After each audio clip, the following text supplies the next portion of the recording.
Hello, you're looking at my Toyota Camry. It's a 2010 model, and today I'm going to show you how to open the bonnet on this car. Now I know if you're in North America that you refer to the bonnet as a hood. So every time I say bonnet, think of the word hood, H-O-O-D, and you'll know what I'm talking about.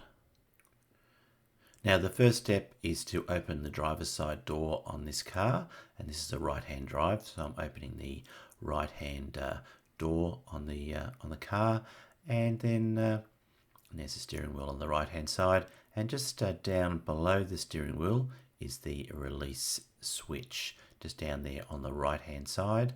There we go. That's the lever that you need to pull up. So pull that up, and that click, that opens the bonnet then, or does the first stage in opening the bonnet by releasing that lever.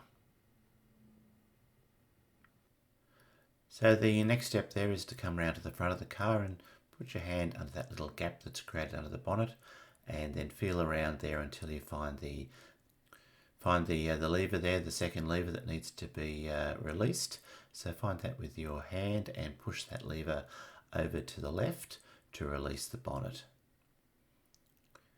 This is a close-up there of the lever that needs to be released to the second part of the releasing the bonnet, and just put your hand underneath that lever, push it over to the left-hand side, and that's the final stage there in releasing the bonnet. Once you've done that, then you're able to lift the bonnet up.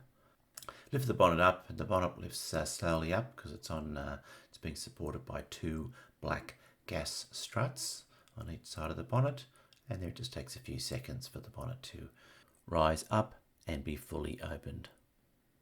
Okay, there's those gas struts that I was talking about that hold the bonnet up, and there's one on the other side as well.